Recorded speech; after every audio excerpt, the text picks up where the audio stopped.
به ونتوكل عليه ونعوذ بالله من شرور أنفسنا ومن سيئات أعمالنا من يهده الله فلا مضل له ومن يضلل فلا هادي له وأشهد أن لا إله إلا الله وحده لا شريك له وأشهد أن محمدا عبده ورسوله أما بعد فإن خير الحديث كتاب الله وخير الهدي هدي محمد صلى الله عليه وسلم وشر الأمور محدثاتها وكل محدثة بدعة وكل بدعة ضلالة وكل ضلالة في النار. أعوذ بالله من الشيطان الرجيم. بسم الله الرحمن الرحيم. واصبر نفسك مع الذين يدعون ربهم بالغداة والعشي يريدون وجهه ولا تعد عيناك عنهم تريد زينة الحياة الدنيا ولا تطع من اغفلنا قلبه عن ذكرنا واتبع هواه وكان امره فرطا. محترم حاضرین، آج کا ماحول اپنے گرد و پیش سے لے کر دنیا کی مختلف سطحوں پر دیکھیں، غیر مسلم دنیا کو چھوڑیں، صرف مسلمانوں کے معاشرے اور حالات پر نگاہ دوڑائیں تو ایک دردمند انسان جو اللہ پر آخرت کے دن پر ایمان رکھتا ہے، جو دینی تعلیمات کا تھوڑا سا بھی ادراک رکھتا ہے، اس کے لیے یہ صورتحال انتہائی پریشان کن اور گہری فکر میں مبتلا کر دینے والی ہے.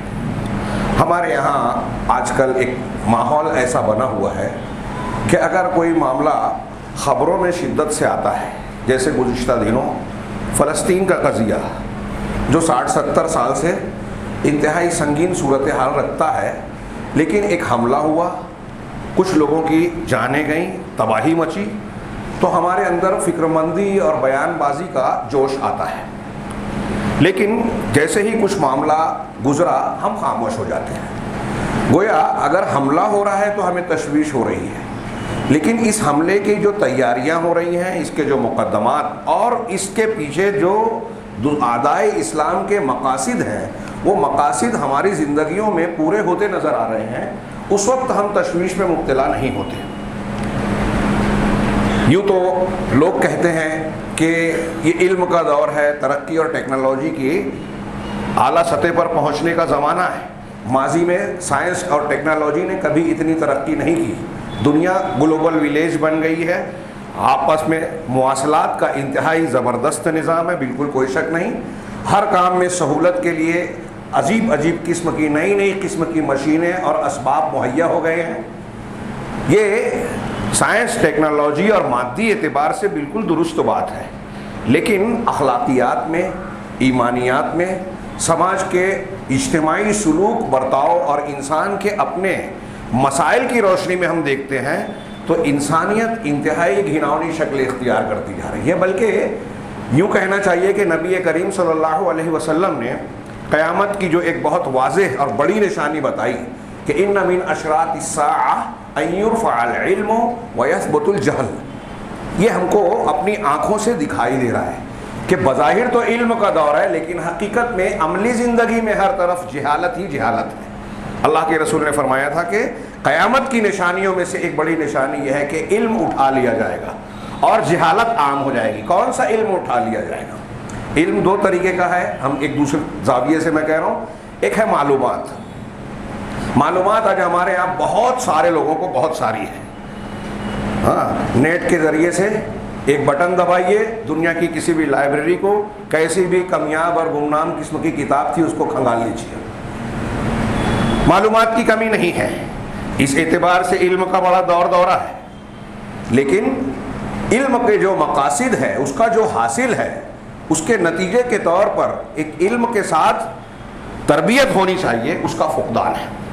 وَلَٰكِنَّ أَكْثَرَ النَّاسِ لَا يَعْلَمُونَ يَعْلَمُونَ ظَاهِرًا مِنَ الْحَيَاةِ الدُّنْيَا وَهُمْ عَنِ الْآخِرَةِ هُمْ غَافِلُونَ. سورون کی یہ آیت کہ اکثر لوگ لا يعلمون ہیں، علم نہیں رکھتے ہیں، دنیا کی کچھ ظاہری باتوں کو جانتے ہیں. بڑی بڑی ڈگری بھی لے لیے تو آپ دنیا کی چھوٹی سی ظاہری سی بہت چھوٹی سی بات، تھوڑی سی بات جانتے ہیں، لیکن آخرت سے غافل ہے. امام حسن بصری رحمہ اللہ کا اس آیت کی تفسیر میں قول اس سے پہلے میں کئی مرتبہ نقل کر چکا ہوں وہ کہتے ہیں کہ ایک اتنی مہارت والا آدمی ہے کہ ہاتھ میں ایک سکہ لے کر ہوا میں اچھالتا ہے اور یہ بتا دیتا ہے کہ یہ کتنے توشے ماشے اور گرام کا ہے، اس کا وزن اتنا ہے۔ میں نے اس کی مثال دی کہ ہمارے یہاں چونکہ کپڑے کا کاروبار ہے، ہاتھ میں کپڑا لے کے لوگ مہارت سے بتا دیتے ہیں کہ اس کی پک پھنی یہ ہے، سوت اس قسم کا ہے، اس کوالٹی کا ہے، ایسا ایسا نمبر ہے اس کا، اتنی مہارت ہے، لیکن نماز کا طریقہ نہیں معلوم ہے، دین کے عقائد کا بنیادی علم حاصل نہیں ہے، دین کے پہلے اسباق نہیں جانتے۔ یہی حال آج آپ دیکھ لیجئے، تو آپ کو یہ حدیث اپنے عملی شکل میں نظر آئے گی کہ علم اٹھایا جا رہا ہے اور جہالت عام ہو رہی ہے۔ علم اور اہل علم سے دوستی یا تعلق اور محبت کا معاملہ بتدریج کم ہوتا جا رہا ہے اور جہالت عام ہوتی ہے، علم کم ہوتا ہے۔ تو اسی حدیث میں جو آگے کچھ الفاظ ہیں بخاری مسلم کے مختلف الفاظ کہ زنا عام ہوگا، شراب پینا عام ہو جائے گی، ہاں، اور حرج یعنی قتل بڑھ جائے گا اور فتنے عام ہو جائیں گے، یہ جہالت کے عام ہونے اور علم کے اٹھانے کے نتائج ہیں۔ اب دیکھیے کہ زنا کی شرح بڑھ رہی ہے، فتنوں کی شرح بڑھ رہی ہے، قتل بڑھ رہا ہے۔ آج ہم اپنے سماج میں گزشتہ مہینے 2 مہینے میں بلکہ 2-4 ہفتوں کے واقعات کے اخبارات دیکھ لیجئے، مسلمان سماج میں خودکشی بڑھ رہی ہے، نوجوان لڑکے لڑکیاں عورتیں بچے خودکشی کر رہے ہیں۔ ایک مسلمان کے تعلق سے تصور نہیں کیا۔ اس سلسلے کی باقاعدہ اگر اس موضوع پر بات کی جائے تو ایک لمبا وقت چاہیے کہ اللہ کے رسول اور قرآن نے اس کو حرام قرار دیا، یہ کبیرہ گناہوں میں سے ہے، اور پھر یہ ایسا گناہ ہے عجیب و غریب، ایک مسلمان سے اس کا تصور اس لیے نہیں کیا جا سکتا کہ دوسرے گناہوں کے بعد توبہ کا امکان موجود ہوتا ہے۔ اگر آدمی خودکشی کا اقدام کر کے مر گیا تو توبہ کا امکان موجود نہیں ہے۔ نبی کریم صلی اللہ علیہ وسلم نے خود اس کی نماز جنازہ نہیں پڑھی، اس کا مطلب کوئی مسلمان نہیں پڑھے گا یہ بھی مطلب نہیں ہے، صحابہ نے پڑھی تھی۔ تو خودکشی عام، قتل چھوٹی چھوٹی باتوں پر بڑے لوگوں کا چھوٹے لوگوں کا قتل ہو رہا ہے۔ کتنے واقعات ہو گئے ہمارے یہاں گزشتہ مہینے 2 مہینے کے واقعات دیکھ لیجئے، قتل ہو رہا ہے اور کس طریقے سے، ویسے جیسا فلموں میں بتایا جاتا ہے۔ اب ہمارے یہاں نوجوانوں کی گینگ پائی جاتی ہے، جماعت اور جتھے، اگر ان سے یہ کہا جائے کہ دین کے کام کے لیے یا برائی سے روکنے کے لیے آپ اپنی اس طاقت کا جتھوں کا استعمال کرو، تو ہم پائیں گے کہ یہ بہادر لوگ انتہائی بزدل ہیں، کوئی بہادر نہیں ہے، یہ انانیت کا مظاہرہ اور جذباتیت کا مظاہرہ ہے۔ میں ایسا سمجھتا ہوں آج کل بہادر لوگوں کی قلت اور کمیابی ہے، دین اور حقائق کے لیے بہادری کے مقام پر بہادری بتانے والے نظر نہیں آئیں گے، اور ایک غول کے ساتھ میں جوش جذبہ الگ ہوتا ہے، تنہائی میں الگ ہوتا ہے۔ حق کے لیے کھڑا ہونا، مظلوم کا ساتھ دینا، یہ ہمارے سماج میں کم ہوتا جا رہا ہے۔ تربیت کا پہلو انتہائی کمزور سے کمزور ہوتا جا رہا ہے۔ نوجوانوں میں، نئی نسل میں نشے کی لت اور عادت پڑتی جا رہی ہے، اس پر لوگ سیمینار، پروگرام اور ہفتے منا رہے ہیں۔ ایسے اگر ایک ایک چیز کو صرف لیا جائے کہ ہمارے سماج اور معاشروں میں گھروں کے معاملات، تعلقات، رشتے کس طریقے سے ڈھیلے اور کمزور ہوتے جا رہے ہیں، اس سلسلے میں ذمہ داری کا احساس بڑوں کو چھوٹوں کو کس طرح احساس کمزور سے کمزور تر ہوتا جا رہا ہے، تو یہ انتہائی سنگین صورتحال پیش کرتی ہے۔ آج ہمارا ایک باپ سماج کا اور ایک ماں یہ تو سوچتی ہے کہ میرا بیٹا میرے مرنے کے بعد کیا کرے گا، اس کے لیے میں کچھ پراپرٹی چھوڑ دوں۔ انتہائی بکواس بات۔ ایک ایمان والے کے لیے یہ فکر حیرت انگیز ہے۔ مجھے حیرت ہوتی ہے کہ کیسے یہ سوچتے ہیں، جبکہ ہمارے عقیدے میں یہ شامل ہے کہ وَمَا مِن دَابَّةٍ فِي الْأَرْضِ، کیا ہے قرآن کی آیت کہ اگر زمین میں کوئی چوپایا اور جانور بھی ہے تو اس کا رزق اللہ نے جو لکھ رکھا ہے وہ کھائے بغیر مر ہی نہیں سکتا، اور جتنا لکھا ہے اس سے ایک دانہ آپ بڑھا نہیں سکتے۔ اس کے لیے اتنی فکر مندی، گھر میں کہاں رہے گا، اور یہاں سے تو مر کے جا نہیں ہے۔ ہمارے اسلاف اس کے لیے اپنے بچوں کے بارے میں فکر مند نہیں ہوتے تھے۔ ہاں دیکھیے عمر بن عبدالعزیز کا آخری وقت ہے، 11 بیٹے ہیں، بلایا میں تمہارے لیے زیادہ پراپرٹی وراثت چھوڑ کے نہیں جا رہا ہوں۔ خلیفہ تھے، پورا مال پہلے مال امیر تھے، خلیفہ بننے کے بعد پورے مال و دولت کو ڈال دیا بیت المال میں۔ پہلے امیر تھے، خلیفہ بننے کے بعد، امیر المومنین بننے کے بعد غریب ہو گئے۔ ہمارے یہاں ایک غریب جھوپڑے میں رہنے والا آدمی میونسپل کونسلر اور کارپوریٹر بن جاتا ہے تو سال بھر میں بلڈنگ میں آ جاتا ہے، الٹا ہوتا ہے. کیا فرق ہے؟ یہ پیچھے دونوں کے ایک کتاب ہے. بہرحال وہ بلا کے کہتے ہیں کہ میں جا رہا ہوں دنیا سے، تمہارے لیے کوئی پراپرٹی اور وراثت چھوڑ کے نہیں جا رہا ہوں بڑی، لیکن مجھے اس کی فکر نہیں ہے. آپ چالاک ہیں، ہم چالاک ہیں، یا حضرت عمر بن عبدالعزیز زیادہ بہتر تھے؟ ہم جانتے ہیں. تو وہ عقل مند تھے یا ہم عقل مند ہیں؟ وہ بیوقوف تھے یا ہم بیوقوف ہیں؟ ہمارے لیے فکر یہ ہے کہ ہمارے بعد بیٹے کی پراپرٹی چھوڑ کے جائیں. اخلاق، کردار، دین، عقیدہ کوئی معاملہ نہیں. وہ جمعہ کے خطبے میں آتا ہے یا نہیں، دروس میں شریک ہوتا ہے یا نہیں، دین سے اس کا تعلق ہے یا نہیں، مسجد میں جاتا ہے یا نہیں، اس کی فکر بالکل نہیں ہے. قرآن پڑھنا جانتا ہے یا نہیں، اس کے عقیدے پر حملہ ہو رہا ہے یا نہیں، اس کی تربیت فلمیں، ٹیلی ویژن، نیٹ کر رہا ہے یا ہم کر رہے ہیں ماں باپ، یہ اس کی فکر نہیں ہے. اس کے لیے کمانا ہے. جو کھا کے وہ کچھ دن میں مر جائے گا، دبا کے رکھے گا تو بعد میں اس کے ورثہ فائدہ اٹھائیں گے، اس کو کوئی فائدہ نہیں ہوگا. پراپرٹی دبا کے رکھے ہیں، بھائی بہن فلاں اور فلاں، حصہ بکرا نہیں کر رہے ہیں. کس لیے؟ قبر میں لے کے جائیں گے. یہ دنیا داری، یہ فکر، یہ جو ہے نا ایک ایک چیز، ایک ایک علامت، ایک واقعہ ہمارے پیچھے یہ بتاتا ہے کہ ہماری صحیح تربیت نہیں ہوئی ہے. ہم اللہ سے نہیں ڈرتے، آخرت پر یقین نہیں رکھتے. آخرت سے زیادہ دنیا پر کے پیچھے بھاگنے والا انسان آخرت پر یقین رکھنے والا کیسے ہو سکتا ہے؟ یہ تھے صحابہ کرام، تابعین. عمر بن عبدالعزیز کہتے ہیں اپنے بیٹوں سے کہ پیسہ کم چھوڑ کے جا رہا ہوں، پراپرٹی نہیں دے رہا ہوں، لیکن مجھے اس کی فکر نہیں ہے. اگر تم لوگ گناہ کرنے والے نکلے، برے نکلے، تو میں نہیں چاہوں گا کہ میں ایسے لوگوں کے لیے پیسے چھوڑ کے جاؤں جو اللہ کی نافرمانی میں میری دولت اور ورثے کا استعمال کریں. اور اگر تم لوگ نیک صالح ہو تو پھر تو کوئی فکر کی بات ہی نہیں ہے، کیونکہ اللہ نے قرآن میں وعدہ کیا ہے، واللہ یتولی الصالحین، کہ اللہ نیک لوگوں کا متولی ہے، نگراں ہے. تم نیک رہو گے تو اللہ تمہارا حامی و مددگار رہے گا. کوئی فکر کی بات نہیں. انتقال ہوا، ایک بیٹے کے حصے میں 1 دینار آیا. کس کے؟ خلیفۃ المسلمین کے انتقال پر ایک بیٹے کے حصے میں 1 دینار.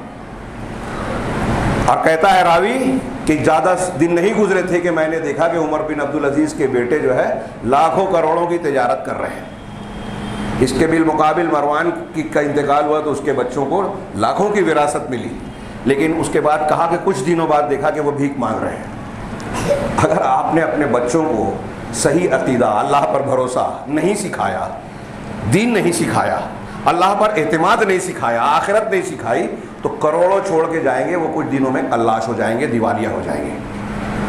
تو اصل چیز جو دینی ہے وہ تربیت ہے، ادب ہے، دین ہے، صحیح عقیدہ. اس سے قیمتی چیز کوئی ہے ہی نہیں. افسوس کی بات ہے کہ خطبہ جمعہ کا وقت کم، اور آج غلطی ہو گئی. ہاں، واٹس ایپ کے ذریعے سے یہ پتہ چلا کہ 1 بجے سے خطبہ ہے، اس لیے میں کچھ تاخیر سے آیا، لہذا کچھ وقت زیادہ ہو تو میں معذرت چاہوں گا. میں یہ عرض کرنا چاہتا ہوں کہ آج اس کی وجہ کیا ہے. بہت سے اسباب، بہت سی باتیں، بہت سے پہلو. کچھ باتیں ہی میں عرض کر پاؤں گا کہ آج ہمارے سماج اور معاشرے کی تربیت کون کر رہا ہے. پہلے کس سے تربیت ہوتی تھی؟ جمعہ کے خطبے ایک درس گاہ تھے، علماء کی مجلس بہت بڑی اہمیت کی حامل پہلے چیز تھی. علم کا شوق ایسا تھا کہ ایک حدیث کے لیے 1 مہینے کا سفر ہوتا تھا. ایسے واقعات ہیں کہ اگر آپ پڑھیں گے تو ایسا لگے گا کہ کوئی افسانہ یا فلم کی کہانی سنائی جا رہی. علم کے حصول کے لیے ہمارے اسلاف نے ایسی قربانیاں دی. جہاز ٹوٹ گیا، جزیرے پہ چلے گئے، مہینوں رہے، بھوکے پیاسے ہیں، عجیب غریب واقعات. کسی وقت علم کی اہمیت پر پڑھیے اور ہماری تاریخ دیکھیے. آج ہمارے یہاں اگر درس قرآن، درس حدیث ہوتا ہے، عالم اگر بڑی تیاری کر کے بھی آ رہا ہے تو لوگ شوق سے سننے نہیں آتے، نمبر دینے آتے ہیں کہ اس کے اندر کتنی صلاحیت ہے، اچھی تقریر کیا، بری کیا، اس کا 1 نمبر ہے، اس کا وہ نمبر ہے. جاہل لوگ علماء کے اس طرح سے تنقید کرتے ہیں. یہ بتاتا ہے، اس بات پر دلالت کرتا ہے کہ جہالت کتنی گھنی ہے. انہیں یہ بھی پتہ نہیں کہ ہم جاہل ہیں. جاہلوں کو آج یہ معلوم نہیں ہے کہ ہم جاہل ہیں، اور علم کا شوق بھی نہیں ہے. سمجھتے ہیں کہ ہمیں بہت معلومات ہے، جبکہ کوئی معلومات نہیں ہے. بات کریں گے تو جہالت ٹپکے گی، بلکہ اس سے جھڑتی ہے جہالتیں.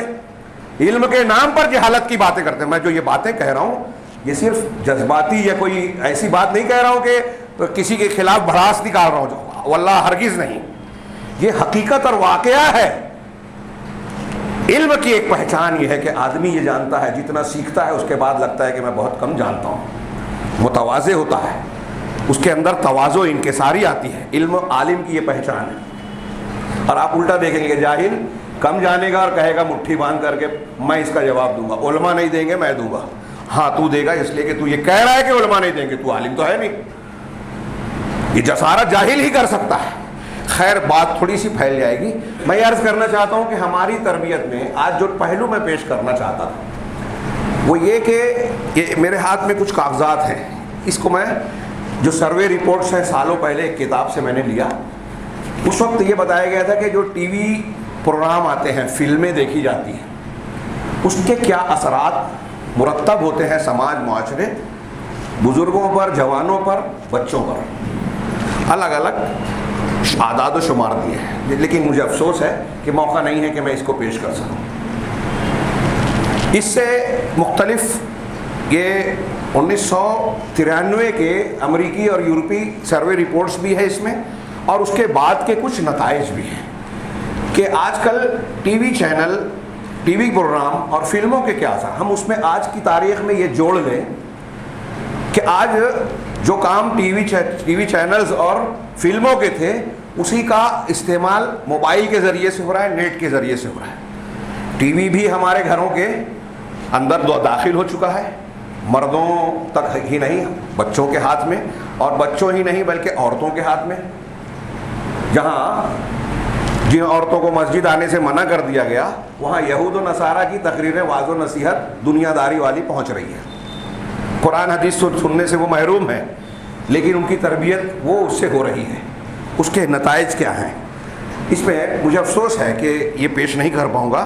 صرف 2-3 باتیں کہ مختلف اعداد و شمار کا ذکر کرنے کے بعد یہ لکھتے ہیں کہ بچے پر ان پروگراموں کے جو نتائج، سلبی اور منفی نتائج مرتب ہوتے ہیں، اس کے کچھ نکات، سب نہیں. اس میں سے ایک بات یہ کہتے ہیں کہ بچہ ان فلموں کو دیکھتے دیکھتے، ٹی وی چینلز کو دیکھتے ہوئے، ہم اس کو جوڑ لیں موبائل کے پروگرام، گیم میں مشغول رہتے رہتے اپنی عملی زندگی کے تجربات سے محروم ہوتا ہے.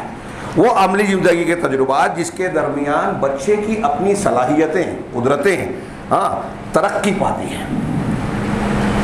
یعنی جب ٹی وی چینل دیکھ رہا ہے، ٹی وی کا پروگرام دیکھ رہا ہے، فلم دیکھ رہا ہے، گیم کھیل رہا ہے، تو اس کا پورا دماغ اس بنائے ہوئے گیم میں، بنائی ہوئی کہانی میں مشغول ہے. اپنے طور سے اپنی صلاحیتوں کو بڑھانے کا جو مطالعے سے، غور و فکر کرنے سے آتی ہے، صحیح تربیت سے آتی ہے. ہمارے بوڑھے جو کہانیاں سناتے تھے اور کہانیوں میں بطور خاص انبیاء کرام اور صحابہ کرام کے سچے واقعات سناتے تھے، اس میں جو ذہن سازی ہوتی تھی، بچہ سوچتا تھا حق و باطل کے مارکے، دنیا کے اچھائی اور برائی کے جھگڑے کو اپنے سامنے دیکھ کر اس کے بارے میں سوچتا تھا کہ میں کہاں کھڑا رہوں گا، کس کا کیا انجام ہوتا ہے. یہ چیزیں اس کے ذہن و دماغ میں نہیں آتی. نہ اس کی اخلاقی طور سے جو ہے تربیت ہوتی ہے، اور نہ عملی طور سے تجربات میں وہ شریک ہو پاتا ہے. دوسرے، بچہ یا جو بھی دیکھتا ہے، میں یہاں بچے کا کہا گیا ہے، ہم بڑوں کے بھی لیے بھی کہہ سکتے ہیں، جوان، نوجوان، یہ جو ہے ان کھیل کود سے بھی دور رہ جاتا ہے. ان ٹی وی چینلوں سے، ٹی وی سے چپکے رہنے یا موبائل سے لگے رہنے کی بنیاد پر کھیل کود سے بھی دور رہتا ہے، جو اس کی جسمانی اور نفسیاتی، آئیڈیالوجیکل اور فزیکل نشو و نما کے لیے، ترقی کے لیے بہت ضروری ہے. اور ساتھ ہی ساتھ اس میں یہ نقصان ہوتا ہے کہ مطالعہ اور والدین کے ساتھ بات چیت، اپنے گھر کے لوگوں کے، گھر کے افراد سے بات چیت سے وہ محروم ہوتا ہے. اس قسم کی خبریں آتی ہیں، لوگ طنز سے کہتے ہیں کہ موبائل آیا ہے. ایک باپ تھکا ہارا گھر میں آتا ہے، سوچتا ہے بال بچوں کے ساتھ ہنسوں، کھیلوں گا، بات چیت کروں گا. تو جب گھر آتا ہے تو منظر دیکھتا ہے کہ بیوی بھی اور بچے بھی موبائل سے لگے ہوئے ہیں، ہر ایک اپنے اپنے فیوریٹ پروگرام میں مشغول ہے. باپ کے لیے، بھائی کے لیے، گھر کے کاموں کے لیے ٹائم نہیں ہے، فرصت نہیں ہے. اب دین کے لیے، قرآن حدیث کے مطالعے کے لیے، تلاوت کے لیے وقت نکالنا تو بہت دور کی بات ہوگی، کیونکہ وہ تو سکھایا ہی نہیں. وہ تو جانبی چیز ہے. رمضان میں کچھ کر لیں گے، خاص موقع پر نیکیاں کر لیں گے اور جنت ہاتھ سے جائے گی نہیں، باقی اپنی منمانی کرتے رہیں. چنانچہ ایک اور بھی نقصان بتایا کہ اس طریقے سے بچے کے خیالات معطل ہو جاتے ہیں، اس لیے کہ وہ ذہنی اور فکری طور پر انہی مناظر اور واقعات کی مطابقت کرتا ہے، اسی پر غور اور اپنی توجہ کو مرکوز رکھتا ہے جو دیکھتا ہے ٹی وی کے چینل کیا کہتے ہیں پردے پر، فلموں میں یا موبائل کے ذریعے سے. چنانچہ اس کے اندر تنقید کرنے، غور و فکر کرنے، کسی چیز کے بارے میں تجزیہ کرنے کی صلاحیت ختم ہو جاتی ہے بتدریج، الا ماشاء اللہ. پھر اس کے بعد یہ کہ جو بچے اس کے عادی ہوتے ہیں، بچے ہی نہیں بڑے بھی، وہ ظاہر سی بات ہے کہ یہ جو گروتھنگ پیریڈ ہوتا ہے، اور یہاں آگے چل کے ایک بات یہ بھی ایک تجزیہ بتایا کہ آج کے زمانے میں جیسے ہم کہتے ہیں والدین کا سب سے زیادہ اثر ہوتا ہے بچے کی ترتیب اور تشکیل میں، ذہن اور فکر کو بنانے میں. لیکن یہ ٹی وی چینل اور موبائل اب تیسرا والد کہا جاتا ہے. تیسرا والد، ماں اور باپ کے بعد سب سے زیادہ اثر انداز ہونے والی چیز بچے پر یا اس کی تربیت پر، اس کے ذہن و فکر کی نشو و نما کے سلسلے میں جو اثر انداز ہونے والی چیز ہے وہ فلم ہے، ٹیلی ویژن ہے، موبائل ہے. اس لیے بہت لوگوں نے کہا کہ یہ الوالد الثالث ہے، تیسرا باپ. ہاں، والدین سے ہٹ کر تیسری چیز جو سب سے زیادہ اثر ڈالتی ہے.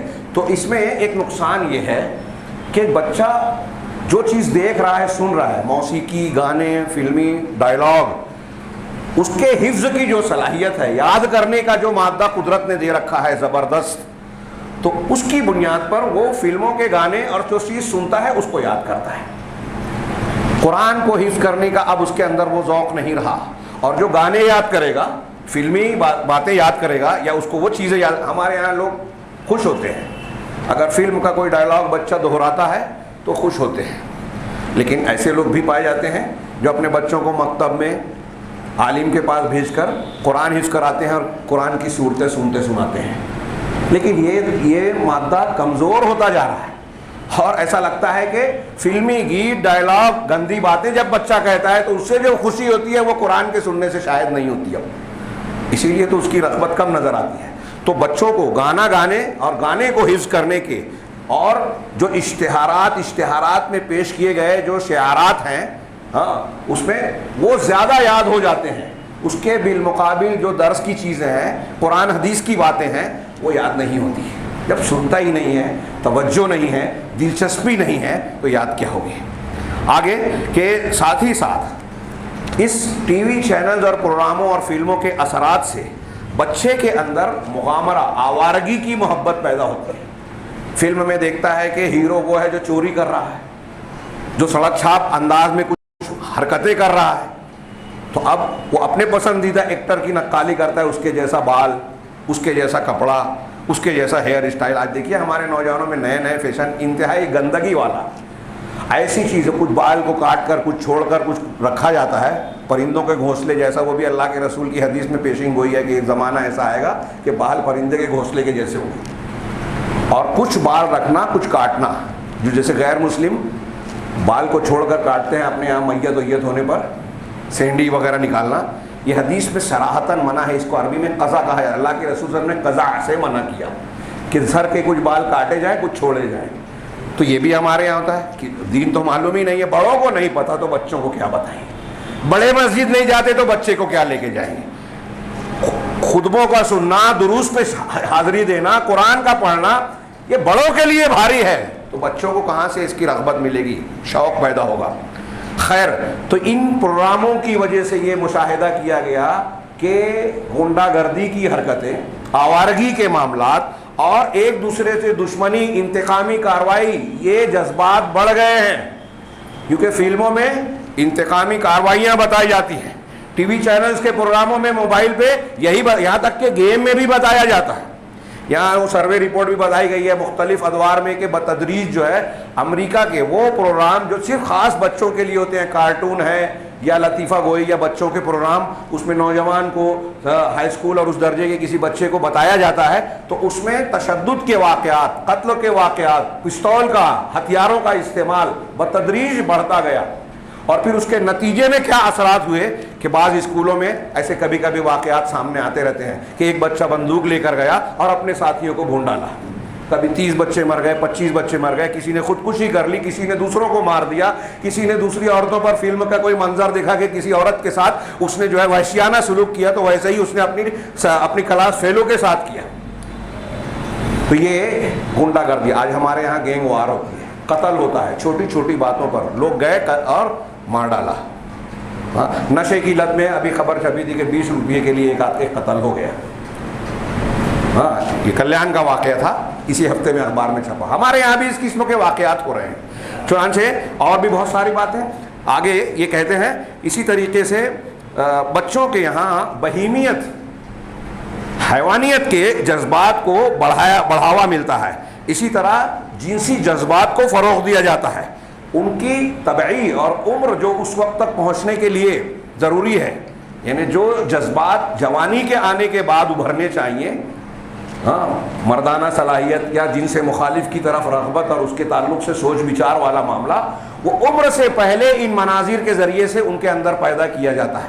وقت سے پہلے بالغ ہوتے ہیں، جنسی بے راہ روی کے شکار ہوتے ہیں، مختلف قسم کی بیماریوں میں پڑتے ہیں، سری عادتوں کے شکار ہو جاتے ہیں.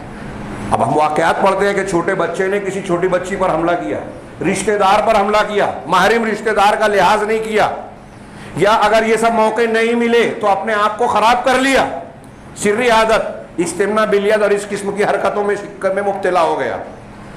ایسے واقعات جو اخبار میں آ رہے ہیں، سامنے آتے ہیں، وہ کم ہیں. جو حقائق ہیں، دب جاتے ہیں، ہمارے گرد و پیش میں ہو رہے ہیں، وہ بہت ہے اور انتہائی شرمناک اور سنگین ہے.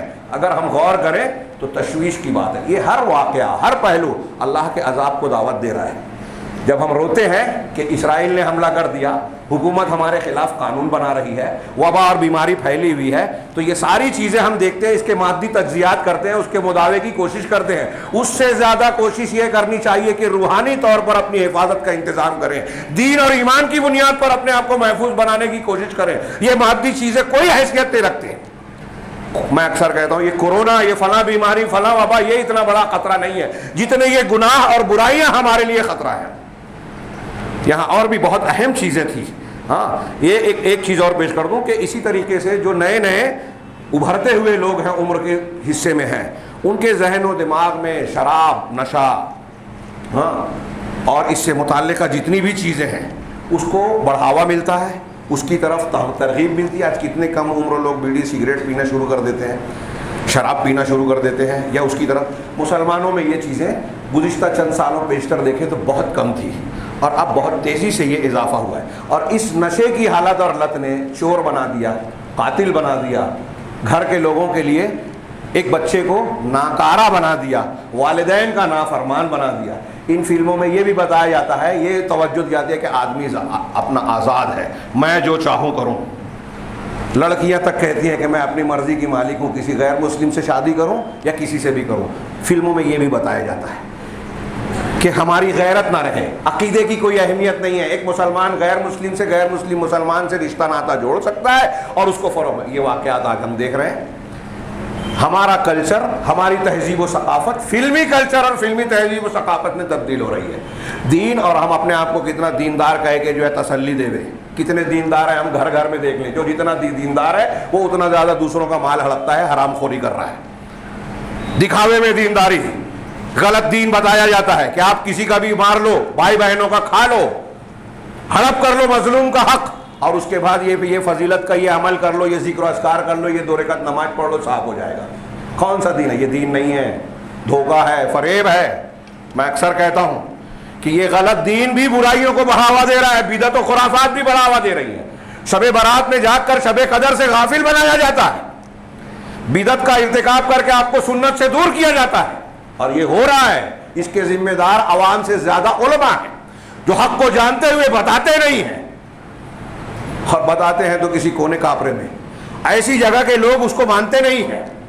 آج ہمارے ہاں اگر کوئی شخص جب کہتا بھی ہے کہ شب برات کا رات جگہ جو ہے وہ شیعوں کی مطابقت اور بدعت ہے، تو وہ کاروبار جاری نہیں رکھ سکتا. کہتا ہے ماحول یہی ہے، مزدور نہیں ملتے، ماحول یہی بنا ہوا ہے. اب یہ بات دوسری آ جاتی ہے. میں یہ کہہ رہا ہوں یہ سب اثرات ہیں ان چیزوں کے، اور اس میں اور بھی بہت ساری باتیں ہیں. کسی موقع پر ہمارے یہاں شبہات کے فتنے والا سلسلہ جاری ہی ہے، اس میں یہ ساری چیزیں قدر تفصیل سے آ رہی ہیں. اس میں یہ آگے بتایا گیا کہ عشق و محبت کا جذبہ بڑھاوا دیا جاتا ہے. فلموں میں، ٹی وی چینل اور نیٹ پر گندے مناظر پیش کیے جاتے ہیں. اب امریکہ اور یہودیوں کی طرف سے تو ایسے ایسے چینل اور ایسی ایسی چیزیں ہیں کہ جس کا کھولنا بھی گناہ ہے، اور آپ دوسری چیز دیکھ رہے ہیں. آپ ایک اچھی چیز دیکھنے گئے ہیں یوٹیوب پر، چینل پر، لیکن اس سے جڑی ہوئی کچھ ایسی چیزیں بھی سامنے آتی ہیں جو انتہائی گندی ہیں.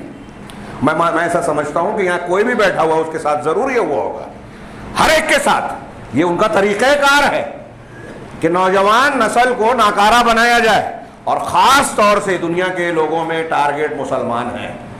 فلموں میں، پروگراموں میں جس ملک اور جس مذہب کے ماننے والے لوگوں کی فلمیں ہوتی ہیں اس میں ان کی تہذیب اور ثقافت دکھائی جاتی ہے۔ تو تہذیبی اور ثقافتی پروگرام، اس میں یہ بھی بتایا گیا ہے کہ دو پہلو ہیں، ایک تو عقائد کا، بہت ایسی باتیں بیان کی جیسے جادو ٹونے کے مناظر دکھائے جاتے ہیں، گنڈے تعویذ، بچوں کے فلم میں بتایا جاتا ہے ایک آدمی جو ہے، اب ہمارے ہاں جے بھیم اور فلاں بچے دیکھتے ہیں تو ان کو یہ بتایا جاتا ہے کہ ان کے بھگوان کا نام اور ان کے فلاں کا نام، عیسائیوں کا ہے تو اس کے گردن میں جو ہے صلیب ہے، تو صلیب کو ہمارا بچہ بھی جو ہے روحانیت اور تقدس کی علامت سمجھنے لگے، بعد میں پہننے میں کوئی حرج محسوس نہ کرے، اس کی بھی تعظیم کرنے لگے۔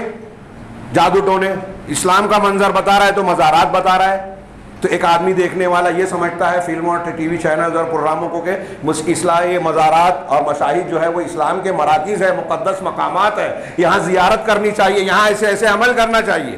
یہ شرک کی تعلیم، یہ میں ایک دو باتیں بتا رہا ہوں، اس میں اور بھی ایسے کئی پہلو ہیں جس پر ہمارا نظر ہی نہیں جاتی، بات میں، جملوں میں۔ ہمارے بہت سارے نوجوان، میں نے سنا ہے، فلاں کی قسم، تیرے سر کی قسم، فلاں کی قسم، جس نے اللہ کے علاوہ کسی کی قسم کھائی اس نے شرک کیا، کفر کیا۔ یہ قرآن اور حدیث کی تعلیم ہے، لیکن فلموں کو دیکھنے والے دوسروں کی قسم کھا رہے ہیں، جو قرآن حدیث نہیں پڑھ رہے ہیں، نہیں سن رہے ہیں، وہ دوسروں کی قسم کھا رہے ہیں، ان کو اس لیے کہ فلموں کا اثر ہے۔ وہاں مسلم سماج اور ثقافت میں یہ چیز بتائی جا رہی ہے، پھر غیر مسلموں کا اثر الگ ہے، غنڈہ گردی، عشق و محبت، لڑکے لڑکی کا اختلاط، آپس میں ملنا، پردے کو بوجھ سمجھنا۔ اسی طریقے سے مسلمانوں میں آپ کو ان فلموں کے رسیا لوگوں میں ایسے لوگ ملیں گے جو اسلامی چیزوں پر اعتراض کرے، داڑھی میں کیا رکھا ہے، ہاں ایک سے زیادہ شادی کرے تو مذاق اڑائیں گے۔ اسی طریقے سے یہ جو بے پردہ ہے، آپ پردے برقعے کی بات کریں، ہاں یہ دقیانوسی باتیں ہیں، اور ہمارے بہت سارے مسلمان بھی اس سے متاثر نظر آئیں گے، جو مسجد بھیجتے نہیں ہیں اپنی نوجوان، اپنی بوڑھی عورتوں کو، وہ نوجوان لڑکوں کو کالج بھیجتے ہیں، وہ غیر مسلم سے شادی کر لے ہوئے تو کوئی بات نہیں، کوئی مفتی فتویٰ نہیں دیتا کہ کالج جانا بند کرو، مسجد جانا بند کروا دیا۔ کون سا دین ہے؟ 3 سے زیادہ مسلک۔ یہ جو میں باتیں عرض کر رہا ہوں یہ ہمارے سماج کے ایسے کمزور اور جھول والے پہلو ہیں جس پر توجہ دینا انتہائی ضروری ہے۔ یہ جو کرونا کی بیماری، وبا، بے روزگاری، کاروبار میں مندی، آپس کے جھگڑے، یہ چھوٹے چھوٹے عذاب ہیں جو ہمیں جگانے اور اٹھانے کے لیے اللہ تعالیٰ بھیجتا ہے، لیکن ہم اگر جاگنا ہی نہ چاہیں، ہم اپنے آپ میں مست رہیں۔ فلموں نے ایک اثر یہ بھی دیا ہے کہ حب الذات، خود پسندی، میں، یہ اس میں بیان کیا گیا ہے کہ یہ بیماری عام کی جاتی ہے کیونکہ ہیرو کو اور فلم لوگوں کو، اور ایک نقصان یہ بھی بتایا ہے کہ نوجوان لڑکوں لڑکیوں اور نئی نسل کو یہ سبق دیتی ہے، فلم کے جو رقاصائیں ہیں، اداکارائیں ہیں، اداکار ہیں، فلم ایکٹر ہیں اور کھلاڑی ہیں، ان کا درجہ اور حیثیت علماء، مشائخ اور دین کو جاننے والوں سے زیادہ اہم ہے۔ اس کو خاص فوکس کیا انہوں نے اور اس کو بیان کیا ہے کہ دنیا داری کی طرف لے جانے کے لیے ان کو ہیرو بنا کر، آئیڈیل بنا کر پیش کیا، نیک لوگوں کو برا بنا کر پیش کیا۔ یہ گھٹیا لوگ ہیں، ان کی اہمیت نہیں ہے۔ آج ہمارے سماج میں دیکھ لیجئے اس کا اثر نظر آئے گا۔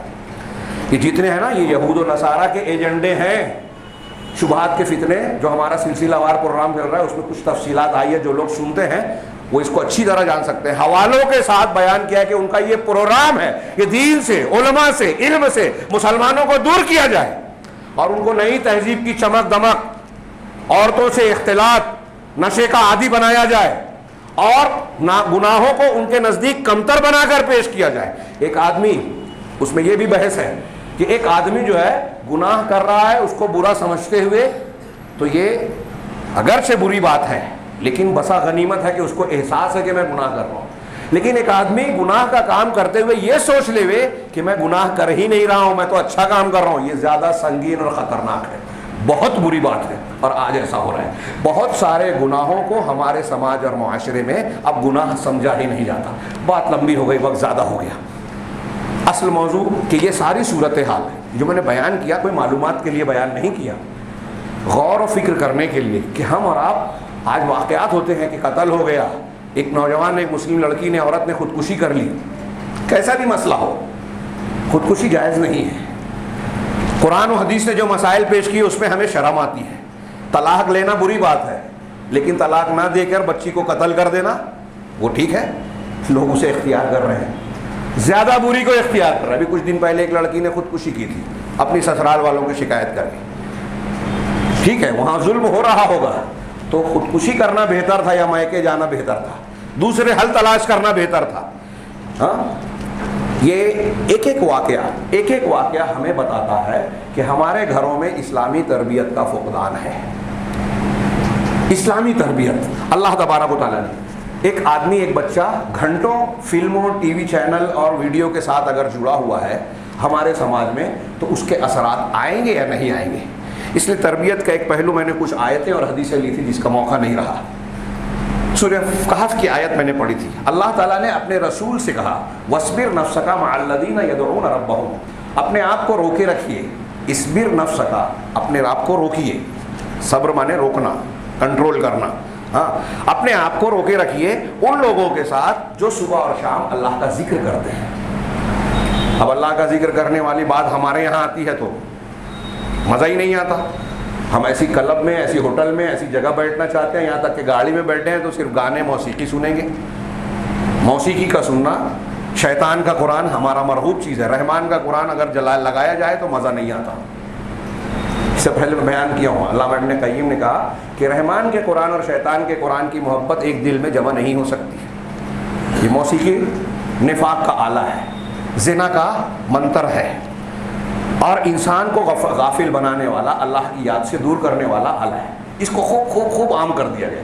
آپ ایک اشتہار دیکھتے ہیں, یہاں تک کہ اب غزلیں اور کلام شاعر بھی سننا ہے تو آپ کو موسیقی کے ساتھ ملے گا. تو ایک لازمی چیز زندگی کی بنا دی گئی نوجوان نئی نسل میں کہ موسیقی سے چھٹکارا نہیں, گانوں سے چھٹکارا نہیں.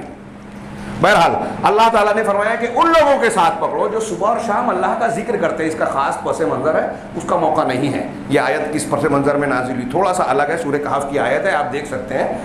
تو ان لوگوں کے ساتھ نبی کو کہا جا رہا ہے جو اللہ کا ذکر کرتے ہیں, یریدون وجہہ, اور اللہ تبارک و تعالیٰ کی خوشنودی چاہتے ہیں, اس کی رضا چاہتے ہیں, اس کا چہرہ چاہتے ہیں, اس کے چہرے کا دیدار چاہتے ہیں. یہ بھی معنی کیا گیا, اور مرادی طور پر یہ کہ اس کی خوشنودی چاہتے ہیں. وَلَا تَعْدُ عَيْنَاكَ عَنْهُمْ, تمہاری نگاہیں ان سے ہٹنا نہیں چاہیے. اللہ کے رسول کو کہا جا رہا ہے وہاں سے ہٹ کر تم دنیا کی چمک دمک کو دیکھو کہ یہ تو بڑے لوگ ہیں, یہ تو بلڈنگ والے ہیں, یہ تو فلاں ہیں, یہ تو سردار ہے, مشرک ہے, کافر ہیں, فلمی ایکٹر ہیں, اور یہ ہیں. ان کی طرف نگاہ مت ڈالو, نیک لوگوں کے پر نگاہ ڈالو. تمہاری آنکھ مرکوز ہو اچھے لوگوں پر. وَلَا تَعْدُ عَيْنَاكَ عَنْهُمْ تُرِيدُ زِينَةَ الْحَيَاةِ الدُّنْيَا, کہ تم دنیا کے ٹھاٹ چاہنے لگو.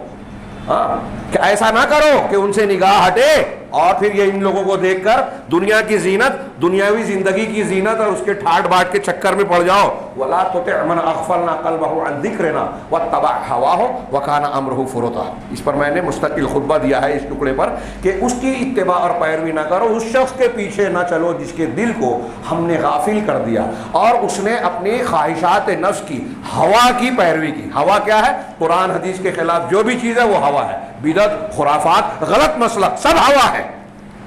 اس سلسلے میں سلف کے اقوال بھی پیش کرنا تھے, موقع نہیں ہے کہ اپنے ان لوگوں کی پیروی نہ کرو جس کے دل کو ہم نے غافل کیا.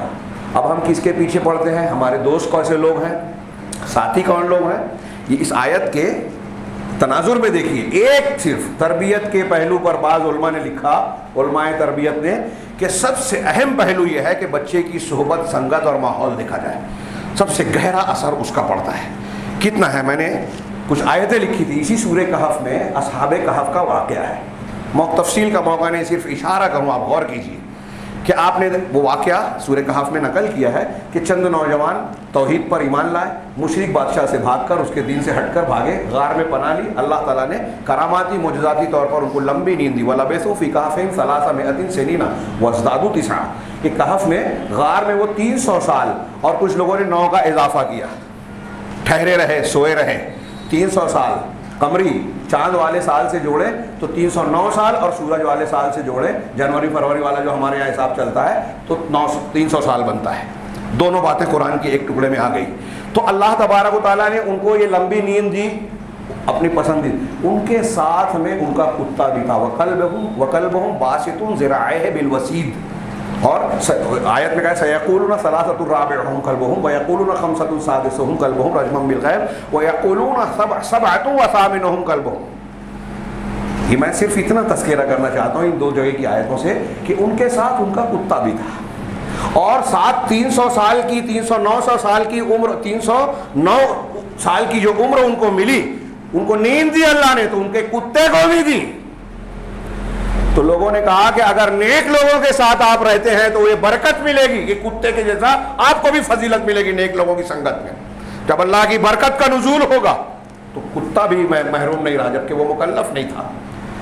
اس کی قربانی ہے، اس کی نیکی کا کوئی معنی نہیں ہے، جانور ہے، لیکن اللہ تعالیٰ نے اصحاب کہف کی کرامت میں اس کو بھی شریک کر دیا کیونکہ وہ نیک لوگوں کے ساتھ تھا. اچھی سنگت کا یہ اثر اللہ کے رسول نے لوہار اور عطر فروش سے مثال دی کہ لوہار کے پاس بیٹھو گے تو نہیں بھی لوگے تو کپڑا داغدار ہوگا دھول مٹی سے، ہاں دکنی سے، اور اگر عطر فروش کے پاس بیٹھو گے یا تو وہ تحفہ دے گا یا آپ خریدو گے، نہیں بھی خریدو گے تو خوشبو پاؤ گے. یہ نیک لوگوں کی صحبت کا اثر ہے. اور اگر بری صحبت ہے، یہ نیک لوگوں کی صحبت ہوئی، بری صحبت ہے تو لوہار والا معاملہ. اور حضرت لوط کی بیوی، ہاں میں نے کچھ آیتیں لکھی تھی، موقع نہیں ہے، صرف اشارہ کروں، آپ قرآن میں دیکھیے کہ اللہ تبارک و تعالیٰ نے فرشتوں سے کہا، حضرت ابراہیم اور فرشتوں کی جو بحث ہے کہ ہم لوط کی طرف جا رہے ہیں، ان کے خاندان کو بچائیں گے سوائے ان کی بیوی کے. کانت من الغابرین، وہ باقی رہنے والے، پیچھے رہنے والوں میں سے ہے، ہلاک ہونے والوں میں سے مراد ہے. کیوں؟ حضرت لوط کی بیوی نبی کی بیوی ہے،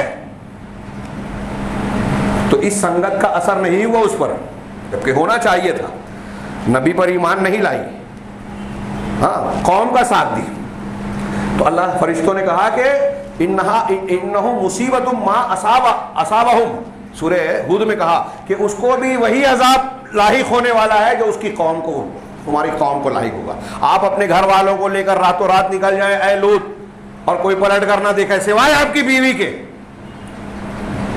اس میں بہت بڑے سبق ہیں، کئی مسائل ہیں کہ پیغمبر کی بیوی بھی اگر غلط سنگت میں گئی، قوم لوط کی گناہ میں جو ہم جنس پرستی تھی اس میں وہ شریک نہیں تھی لیکن ایمان نہیں لائی. ضرب اللہ مثلا للذین کفروا، سورہ تحریم میں اللہ نے فرمایا کہ کافروں کے لیے اللہ نے مثال بیان کی، امرأۃ نوح و امرأۃ لوط، نوح کی بیوی اور لوط کی بیوی کے.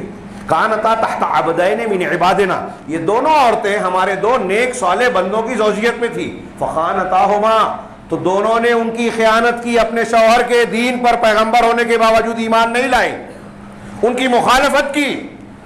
تو یہ پیغمبر ہوتے بھی اللہ نے آگے کہا کہ فلم یغنی عنہما من اللہ شیئا، اللہ سے ان لوگوں نے، ان دونوں مردوں نے، دونوں نبیوں نے اپنی بیوی کے سلسلے میں کوئی فائدہ نہیں دیا. پیغمبر اپنی بیوی کو نہیں بچا سکے. توحید کی بھی دلیل ہے، اللہ سے ڈرنے والی بات ہے کہ اگر آپ کا ایمان اور عقیدہ درست نہیں ہے تو کروڑوں کما کر دے دے اولاد کو، اگر وہ شرک کر رہا ہے تو اللہ تعالیٰ کے عذاب کا شکار ہوگا. زیادہ فکر کس بات کی کرنا چاہیے؟ اللہ نے کہا یا ایھا الذین آمنوا قوا انفسکم واہلیکم نارا، اپنے آپ کو اور اپنے بچوں کو جہنم کی آگ سے اور جہنم سے بچاؤ جس کا ایندھن لوگ اور پتھر ہیں. حضرت علی اس آیت کی تفسیر میں کہتے ہیں کہ بچوں اور گھر والوں کو جہنم کی آگ سے کیسے بچائیں گے؟ ان کی صحیح تعلیم اور تربیت کے ذریعے سے، ادب سکھا کر. اور ادب سکھانے کے جو طریقے ہیں تو اس کے تربیت کے بہت سارے آداب ہیں. یہاں ہم نے صرف ایک پہلو کا، وہ بھی بہت ہی کمزور اور ناقص انداز میں یا چیز کا حصہ پیش کر سکا ہوں. اگر تفصیل سے گفتگو کریں تو یہی ایک پہلو کہ اچھی صحبت اور بری صحبت کے کیا اثرات ہوتے ہیں یہ سامنے رکھیں. اب ہمارا بچہ صحبت اختیار کر رہا ہے ٹی وی کا، نیٹ کی، اور گندے لوگوں کی، برے دوستوں کی، فلموں کی، تو اس کے اثرات تو مرتب ہونے ہیں. لہذا ضروری ہے کہ ہم اس پہلو پر غور کریں.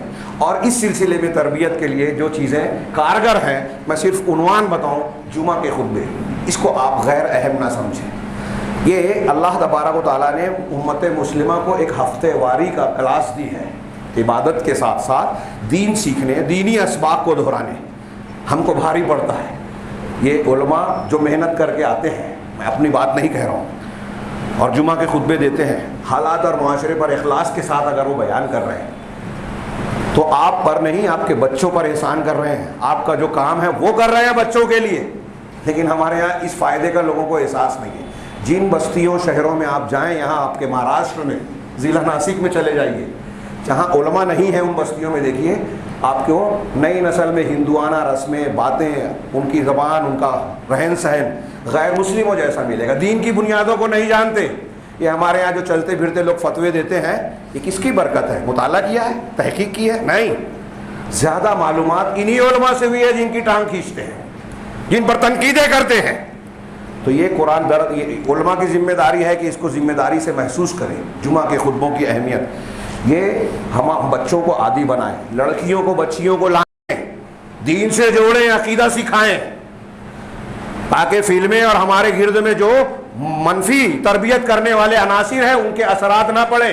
ابھی ہم نے وہ نہیں چھوڑا جو اسکولوں میں پڑھایا جا رہا ہے، نصاب تعلیم کے ذریعے سے جو چیزوں بچوں کو دین سے دور کیا جا رہا ہے. یہ شبہات کے فتنے میں ہم نے کچھ حد تک تفصیل سے گفتگو کی، اور آج انشاءاللہ وہی گفتگو ہوگی. اس کے علاوہ دروس ہیں. ہر بچے کو میں اکثر کہتا ہوں کہ کم سے کم 1 یا 2 عالم کا جو قابل اعتماد ہو، قرآن و حدیث کو بیان کرنے والے ہوں، اس کے درس کو لازم پکڑنا چاہیے. ضرور کہ ہم سلسلہ وار قرآن و حدیث کو سنتے رہیں. درس قرآن، درس حدیث، یہ آپ اس کو معمولی چیز نہ سمجھیں، یہ آپ کے بچوں کے مستقبل فکر اور عقیدے کے محافظ چیزیں ہیں. پھر اسکول، مدرسہ، ایک طرف علماء کی ذمہ داری ہے نیکی کا حکم دینا، برائی سے روکنا. امت کے ہر فرد کا بقدر استطاعت اور طاقت فرض ہے. سماج اور معاشرے کو بچانے کے لیے یہ ضروری ہے کہ ہم اس فریضے کو زندہ کریں. تو علماء اپنے کام کریں، پھر گھر میں جو ہے ماں باپ کا کام ہے، معلمین کا اسکولوں میں کام ہے، اور برے ماحول سے بچانے کے لیے ان چیزوں پر نظر رکھنے کی ان تمام لوگوں کو ضرورت ہے. پہلے کہتے تھے کہ بچے کی تربیت میں والدین، استاد، کتابیں یہ اثر انداز ہوتی ہے، ماحول کو کس حد تک، لیکن اب سب سے بڑا اثر ٹی وی کا، موبائل کا ہوتا ہے. ہمیں اس پر نظر رکھنا چاہیے. اللہ تعالیٰ سے دعا ہے کہ وہ ہمیں دین کی صحیح سمجھ عطا فرمائے، اپنے فرائض اور حقوق کی اور ذمہ داریوں کی ادائیگی کی ہمیں توفیق عطا فرمائے. اقول قولی ھذا واستغفر اللہ لکم ولسائر المسلمین وصلی اللہ علی نبینا محمد. بارک اللہ لنا ولکم فی القرآن المجید ونفعنا وإیاکم بالآیات والذکر الحکیم انہ تعالی جواد کریم مالک الملک.